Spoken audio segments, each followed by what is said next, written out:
ገዳም የገባችው ዓለማዊ ፍቅር በቃኝ ብላ ነበር። ምናኔን የመረጠችው ከሰው ይልቅ የክርስቶስ ፍቅር ይበልጥብኛል ብላ ነበር። ነገር ግን በስንጥቁ የልቧ ሽንቁር ዓለማዊ ፍቅር ዘው ብሎ ገባ። ለዓመታት የገነባችው የምናኔ ሕይወቷ በቀናቱ ውስጥ የዓይን ፍቅር የእምቧይ ካብ ሆነ። መነኩሴ ሆና አፈቀረች፣ እማሆይ ተብላ አመነዘረች። ይህ ታሪክ በግብፅ በረሃ ውስጥ የተደበቀ ምስጢር ነው። እኛ ደግሞ በከተማው ግርግር ውስጥ የምንኖር ሰዎች በየዕለቱ ከግድግዳችን ጀርባ የምንዋጋው ታላቅ የሥጋ ትግል አለን። ዛሬ የቅድስናን ቁልፍ በእጇ ይዛ የኖረች ክርስቶስን ብላ ገዳም ገብታ ወንድም መርጣ ከገዳም የኮበለለችን የአንዲት መነኩሲትን ታሪክ ልናጋራችሁ ወደድን። የዓመታት ጽናት፣ የቀናት ቅጽበታዊ የውድቀት ታሪክ። የገዳሙ በር ጠባቂ ነበረች። ገዳሙን ለዓመታት ከዓለም ክፋት ጠበቀች፣ ጸለየች፣ ጾመች፣ የማትናወጥ ምሰሶ ተባለች። ነገር ግን ፈተናዋ የመጣው በጩኸት ወይም በኃይል ሳይሆን በስውር ሹክሹክታና በአንድ ወንድ ፈገግታ ነው። በድንገት በእጇ ያለው ቁልፍ የገዳሙ በርን ብቻ ሳይሆን የራሷን ልብ ለመክፈትና ለመዝጋት የሚያገለግል ሆነ። ለምን ያህል ጊዜ እኛ ራሳችን የገነባነው ጥብቅ ሕይወት፣ የምንኮራበትን ሥርዓት ለአንድ ስሜት ብለን ጥለነው እናውቅ ይሆን? እያንዳንዳችን በልባችን ጥግ ላይ ከዓለም የደበቅነው የራሳችን ገዳም አለን። ያ ገዳም ቤተሰብህ አሊያም ሥራክ ሊሆን ይችላል፣ ወይም ከኃጢአት የጠበቅከው የግል ንጽሕናህ ሊሆን ይችላል። የዛሬ ታሪካችን የሚያሳየው እምነትክ ምንም ያክል የጸና ቢሆን ፈተና የሌለበት ምሽግ እንደሌለ ነው። የምትዋጋው ጠላት ውጫዊ ሳይሆን ልብክ ውስጥ የሚነሳው የራስህ ፍላጎት ነው። ቅድስናን ትታ ወደ ዓለም ሮጠች። በምትኩ ያገኘችው ግን ክህደትን፣ ብቸኝነትንና ጥልቅ የሆነ ጸጸትን ነበር። እዚህ ላይ ነው ታሪኩ ከኛ ጋር የሚገናኘው። ሁላችንም እንደሷ የተሰበርንበት አጋጣሚ አለን። ከተሳሳተ ፍቅር፣ ከሞኝ ውሳኔ ወይም ከክፉ ዕድል የተነሳ ወድቀናል። ግን የዚህ ታሪክ እውነተኛ ኃይል ያለው ውድቀት ላይ ሳይሆን በመመለስ ላይ ነው። ያቺ የተዋረደች፣ የተራበች፣ ልቧ የተሰበረ ሴት ወደ ገዳሟ በር ስትመለስ የጠበቃት ማን ነው? በሮቿ በንዴት ተዘግተው ነበር ወይስ በምሕረት ተከፈቱላት? የድንግል ማርያም ፍቅርስ እስከምን ድረስ ነው? ይህ ትረካ ስለ ድንጋይ ግድግዳዎች ወይም ስለ በር ቁልፎች አይደለም። ስለ ኃጢአት ጥልቀትና የይቅርታ ስፋት ነው። ስለ ሰዎች ድክመትና ስለ እግዚአብሔር ታላቅ ትዕግስት ነው። ታዲያ ወደ ራሳችሁ ገዳም ለመመለስ የድፍረት ጥሪ ይሰማችኋልን? በፍላጎት የደፈረሰውን ታሪክ ከኛ ጋር ልትሰሙ አሁን ተዘጋጁ። መጨረሻ ላይ ልክ እንደሷ ንስሐ ከጠበቅነው በላይ ትልቅ መሆኑን እንረዳለን። እስከ መጨረሻው አብራችሁን ቆዩ ስንላችሁ ሚዲያችንን ሰብስክራይብ ማድረጋችሁን እንዳትዘነጉ በማስታወስ ጭምር ነው።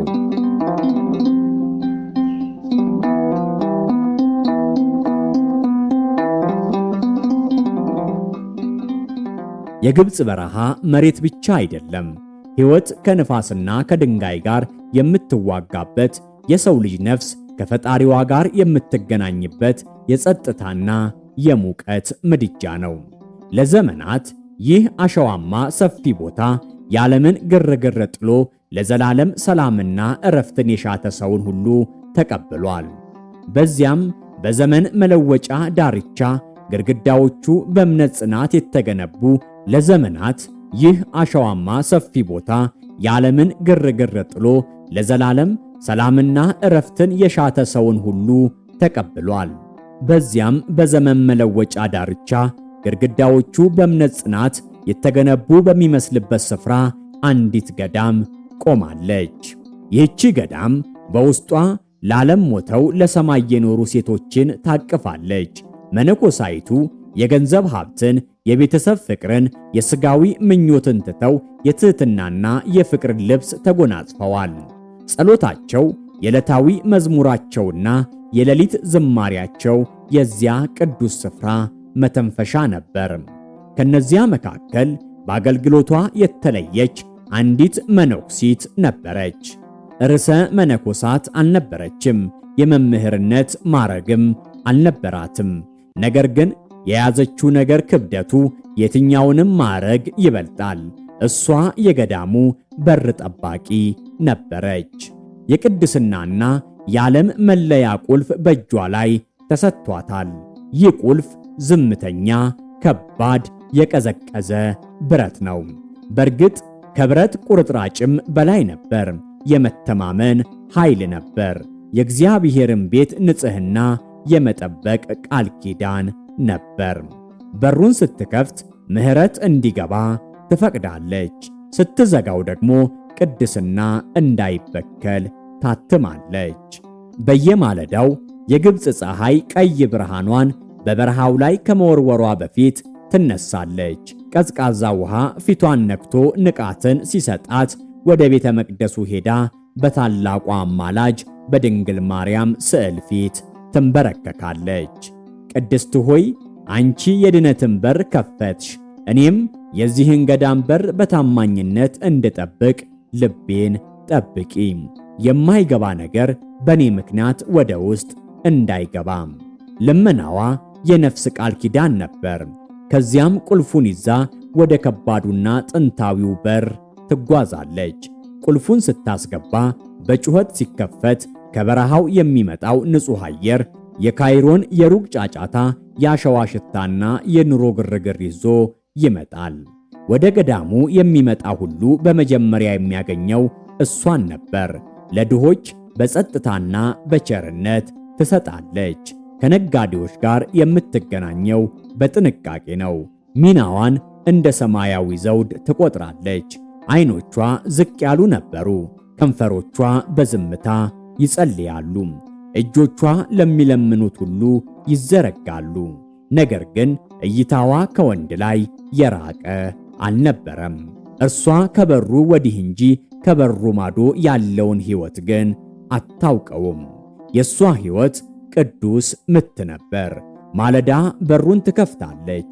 ቀትር ከእህቶቿ ጋር በመዝሙር ተንበርክካ እምባዋን ታፈሳለች። ምሽት በሩን ዘግታ የቅድስናውን ስፍራ ታትማለች። እኩለ ሌሊት ደግሞ በድጋሚ ተነስታ ሰዓታት ትጸልያለች። እህቶቿ ያደንቋት ነበር። እንደ ገዳሙ ግድግዳ ጽኑ ናት፣ ማትናወጥ ቅድስት ናት ይሏታል። ለዓመታት እንደ ምሽግ ሆና ቆመች። ዕድሜ አልነካትም፣ ለውጥም አልተመለከቱባትም። ዓመታት መጥተው ሲሄዱ የነጋዴዎቹ ፂም ሲሸብት፣ ልጆቻቸው ሲያድጉ፣ እሷ ግን በዝምታ በታማኝነትና በንጽሕና ጸንታ ኖራለች። አዎ ቅድስት ነበረች። አዎ ታማኝም ነበረች። ነገር ግን ታላቁ አሳሳች በኤደን ገነት የሹክሹክታ ድምፅ ያሰማው እሱ ፈተናውን በድጋሚ ላከ። እሱ የማዕበል ኃይል ወይም የሽብር ጩኸትን አላከም። ይልቁንም ከማይታየው ስፍራ ስውር ድምፅን ላከ። ፈገግታንና ነፃነትን የተሸከመ አንድ ወንድን ላከ።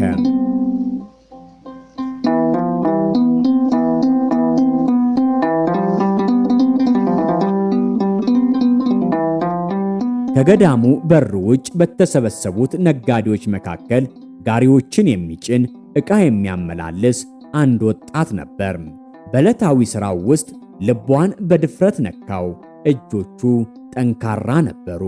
ነገር ግን ዓይኖቹ የከተማዋን የፈተና ብልጭታ ያንጸባርቁ ነበር። የዓለምን ግድየለሽ ውበትና ነፃነትም በልቦናው ተሸክሟል። እያንዳንዱ ውሎ፣ እያንዳንዱ ግብይት፣ እያንዳንዱ ጊዜ ሳታስበው በእጆቻቸው የተነካኩበት ቅጽበት በውስጧ አውሎ ነፋስን አስነሳም። እሱ አንድ ቃል ሲናገር ወይም በድንገት ሲያልፍ ዓመታትን ያስቆጠረው መረጋጋቷ ይናጋል። ለምን ልቤ ይርዳል? ይህ ያልተለመደ ሙቀት ከየት መጣ ብላ በሚስጥር ትጸልያለች። ይህ ስሜት ገዳም ከገባችበት ጊዜ ጀምሮ የማታውቀው እንግዳ ስሜት ነበር። አይኖቿን ዝቅ ታደርጋለች፣ ነገር ግን አይምሮዋ የሱን እንቅስቃሴ፣ የእጁን ጥንካሬ፣ የሳቁን ድምፅ ይከተላሉ። በሌሊት ለመጸለይ ስትንበረከክ በቅዱሳን ስዕሎች ፋንታ የሱ ምስል ይጎበኛታል። ነፍሷን ያቃጥላትም ጀመር። አንድ ቀን ከበሩ አጠገብ ቆሞ በግዴለሽ ድፍረት ተናገረ። እነዚህ ግድግዳዎች ለዘላለም ሊደብቁሽ አይችሉም። ከዚህ ውጪ በከተማው ውስጥ ሕይወት አለ። ይህንን ጸጥታ እስከ መቼ ትቋቋሚያለሽ? አላት። እሷም በዝምታ ተመልሳ ወደ ውስጥ ገባች። ነገር ግን ንግግሩ እንደ እሳት እየፈጃት በልቧ ውስጥ ቀረ። ከገዳሙ መውጣት ትፈልጋለች፣ ነገር ግን መቆየትና ታማኝ መሆንም ትፈልጋለች። በእጇ ያለው ቁልፍ በድንገት የክህደት የፈተናና የኃጢአት ሸክም ያህል ሆኖ ከበዳት። ቀናት ወደ ሳምንታት ሲሸጋገሩ የሱ ሹክሹክታ ይበረታ ነበር። በጥበብና በዘዴ ይጠጋታል። የኃይል ሙከራ ሳይሆን የውበትና የቃላት ጥቃትን ያደርስባታል። ነፍሷ በሁለት ኃይሎች መካከል ተሰነጠቀች። ለፈጣሪ ያላት ጥልቅ ፍቅርና አሁን በሰው ልጅ ፍላጎት የተነሳው የአዲስ ነገር ናፍቆት። ጸሎቷ ሁሉ ትግል ሆነ። ማታ ማታ ፀሐይ ስትጠልቅ በሩቅ ሆኖ በሹክሹክታ ይጠራታል። ወደ እኔ ነይ፣ ከዚህ ገዳም የተሻለ ነፃነትና ደስታን እሰጥሻለሁ ይላታል። በፍርሃት ትንቀጠቀጣለች። ቁልፉን በጥብቅ ይዛ በሚስጥር ትጸልያለች። እመቤቴ ሆይ ደካማ ነኝ፣ ይህንን አውሎ ነፋስ መቋቋም አልችልም፣ ከምኞቴ አድኝኝ ትላለች። ነገር ግን በጸሎቷ መሃል አንድ ጥያቄ በዝምታ ሰረገ። ከዚህ በር ውጭ ብሄድስ? ይህ ሰው ብቻ እውነተኛ ሕይወትን ቢያሳየኝስ ብላ አሰበች። በመጨረሻም ጥንቃቄዋ ፈረሰ። በምስጢር አናገረችው፣ ፈገግታን አሳየችው። እሱ በስሟ ጠራት። ለዓመታት የተቀበረውን ዓለማዊ ስሟን አስታወሳት። ይህ ድምፅ በውስጧ ትልቅ ነገርን ሰበረ። መነኮሳይቱ፣ ገዳሟ፣ ቅዱሱ ስፍራ ሁሉ በድንገት ጠባብና ጨቋኝ መስለው ታዩአት። በዚያች ምሽት ጨረቃ በበረሃው ላይ ወርቃማ ቀለሟን ስትረጭ እሱ በሩ ላይ ቆሞ በድጋሚ ተናገራት። ለዚህ ጸጥታ አልተፈጠርሽም፣ ወደ ዓለም ነይ፣ ደስተኛ አደርግሻለሁ አላት። እጆቿ እየተንቀጠቀጡ ቁልፉን ያዘች። በአንድ ወገን ለእግዚአብሔር ያላት መታዘዝ፣ በሌላ ወገን ደግሞ ዓለም የማይቋቋመው ጥሪ። ድንግል ማርያምን ተመለከተች። እምባዋ እየፈሰሰ ምሕረትን ለመነች። ነገር ግን ውሳኔው ቀድሞ ተወስኗል። ከገዳሙ በር ባሻገር ወደ ዓለም የምትወስዳት አንዲት እርምጃ ብቻ ቀርታታለች። ለዘመናት በጠበቀችው በር ላይ ንጽሕናዋ በፈተና ማዕበል ተመታ። ልትጋፈጠው ያልቻለችው ውድቀትም መጣ። የበረሃው ጸጥታ ጠፋ። በዚያች ምሽት ገና ፀሐይ ሳትወጣ የአየር ሁኔታው የከበደ መስሎ ተሰማት። ቁልፉን ለመጨረሻ ጊዜ በእጆቿ ያዘችው። ክብደቱ የሸሸችውን ሕይወት ገመድ ይመስል ነበር። ልቧ በድንጋጤ በጉጉትና ባልታወቀ የጥፋተኝነት ስሜት ይደበድባታል። በሩን አልከፈተችውም። ቁልፉን በዚያ ለብዙ ዓመታት በምትሰግድበት የድንጋይ መደገፊያ ላይ አስቀመጠችው። የመጨረሻ ጸሎቷን በሹክሹክታ ጸለየች። እመቤቴ ሆይ በፍቅር ወድቄያለሁ፣ ይሁንና ልቤ ይንቀጠቀጣል። የቀረኝን የነፍሴን ክፍል አንቺ ጠብቂልኝ። ከዚያም ሳትመለስ ቀረች። ወደ ነፃነት እርምጃ፣ ወደ ዓለም እርምጃ፣ ወደማይታወቀው ነገር እርምጃ። በእጇ ያለውን ቁልፍ የረሳችበትን፣ በሌላ ሰው ፈገግታ የተማረከችበትን ሕይወት መረጠች። የገዳሙ በሮች ከኋላዋ በኃይል ተዘጉ። ያ ድምፅ በግቢው ውስጥ እንደ የቀብር ደውል አስተጋባም። የነፍሷን ሞት የሚያበስር፣ የሚያስታውስ፣ የሚዘክር ይመስልም ነበር።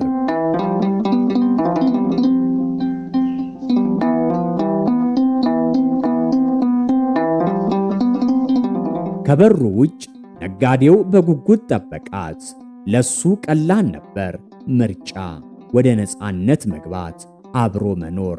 ለሷ ግን ከነፍሷ መነጠል ነበር። መጀመሪያ ላይ ሕይወት የሰከረች ትመስላለች። የካይሮ ከተማ በጫጫታዋ፣ በገበያዋ ጩኸት፣ በቀለሟና በግርግሯ ትማርካለች። ከነጋዴው ጋር በከተማው ዳርቻ ባለች ትንሽ ቤት ውስጥ አብረው መኖር ጀመሩ። የፍራፍሬውና የከተማው ሽታ እንዲሁም የዕጣኑ መዓዛ ትዝታዎቿን ተቀላቀሉ። እሱ ስለ ፍቅር፣ ስለ ሕልም፣ ስለ አዲስ ሕይወት ይነግራት ነበር። እሷም ተስፋና ፍርሃት በያዘ ልብ ታደምጠዋለች። ግን የሐሰት ደስታው ብዙም አልዘለቀም። ብዙም ሳይቆይ አስማቱ ጠፋ። ፍቅርና ርኅራሄ መስሎ የታያት ሰው እውነተኛውን የልቡን ባህሪ አሳያት። ቃላቶቹ ቀዘቀዙ፣ ሳቁ መሳለቂያ ሆነ። አንድ ቀን ያለምንም ማመንታት ቀጥተኛና ጨካኝ ቃላትን ተናገራት። አልፈልግሽም፣ አሁን ለኔ ጥቅም የለሽም አላት። እንደ ተቀደደ ልብስ በግዴለሽነት ወደ ጎዳና ወረወራት። ከገዳሙ በር ውጭ ያለው የበረሃ ነፋስ አሁን ከጣላት የከተማ ጎዳና የበለጠ ቸርና ርኅሩህ ነበር። በካይሮ ውስጥ ብቻዋን ተንከራተተች። ቀሚሷ ተቀደደ፣ ማንነቷ ተገፈፈ፣ ልቦናዋ ተሰበረም። ለማኞች አልፈዋት ይሄዳሉ፣ ነጋዴዎች ችላ ይሏታል፣ ልጆችም ይስቁባት ነበር። ለአጭር ጊዜ የገባችበት ዓለም አሁን አይታያትም። ቀናት ወደ ሳምንታት ተለወጡ። ረሃብ ስጋዋን በላት። ፍርሃት በየእርምጃዋ አሳደዳት። ጸጸት የማያቋርጥ ጓደኛዋ ሆነ። የረሳችውን ቁልፍ፣ የተወችውን ገዳም፣ የናደችውን ሕይወት አስታወሳት። በየሌሊቱ ጎዳና ላይ አለቀሰች። እመቤቴ ደካማ ነበርኩ፣ ወደቅኩኝ፣ ጠፍቻለሁ፣ ትቀበይኝ ይሆን እያለች አነባች። ሌሊቶቿ በገዳሙ በሮች፣ በእህቶቿ ፊት፣ በድንግል ማርያም ድምፅ ቅዠቶች ተሞሉ። ቅድስናን በፍቅር፣ ታማኝነትን በክህደት፣ ሰላምን በግርግር ለወጠች። ከዚያም ብቻዋን ቀረች። ነፍሷ ተቀደደች፣ ልቧ በክህደት ስቃይ ደማች። ሆኖም ግን በተስፋ መቁረጥ ውስጥ እንኳን አንድ ብልጭታ ቀረም። በነፍሷ ውስጥ ሹክሹክታ፣ ደካማ ሆኖ ነገር ግን የማይናወጥ ይቅርታ ይቻላል። ምሕረት ይጠብቃል። የመመለሻው መንገድ ምንም እንኳን የተደበቀና አደገኛ ቢሆንም አሁንም አለ።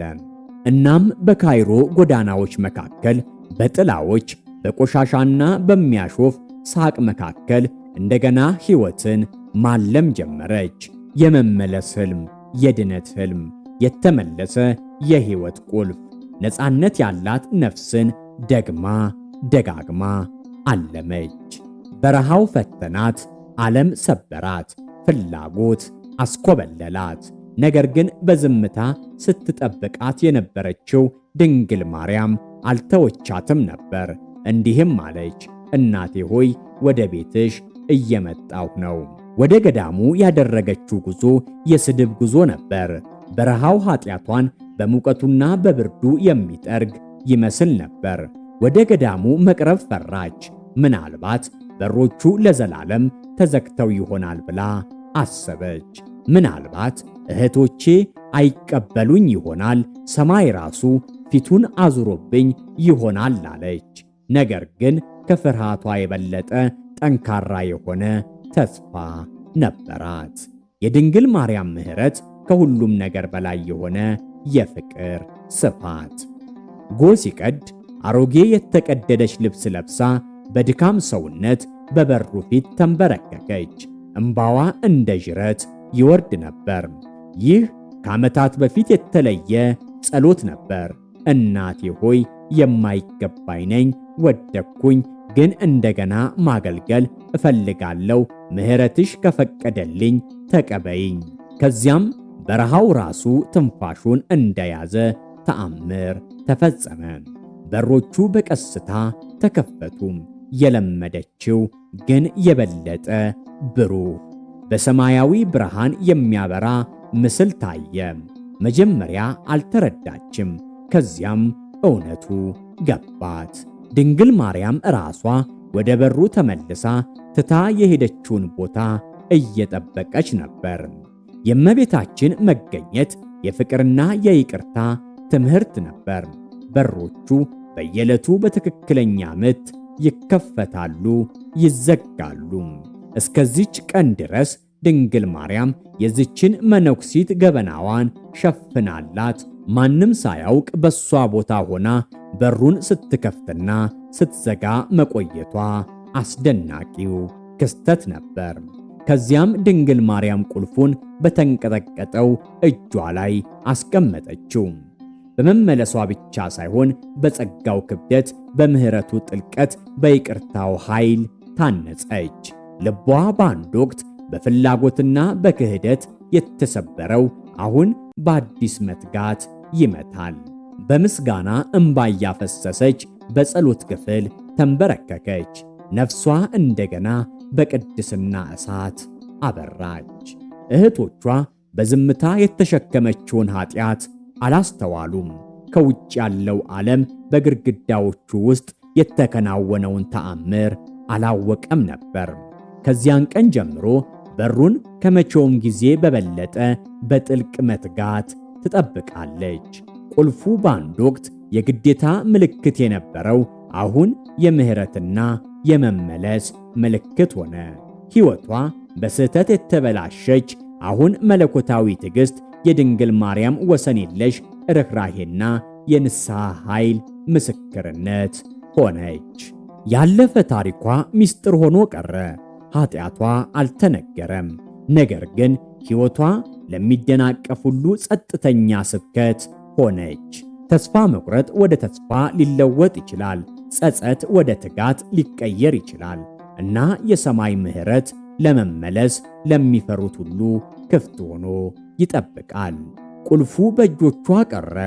በኃላፊነት የከበደ በጸጋ የለዘበ በአንድ ወቅት የፈተና መግቢያ የነበሩት የገዳሙ በሮች አሁን በእምነት ድል በድንግል ማርያም ዘላለማዊና ታጋሽ ፍቅር ላይ የተመሰረተ ምስክር ሆኑ። የእናታችን ረድኤት በረከት አይለየን። ወስብሐት ለእግዚአብሔር።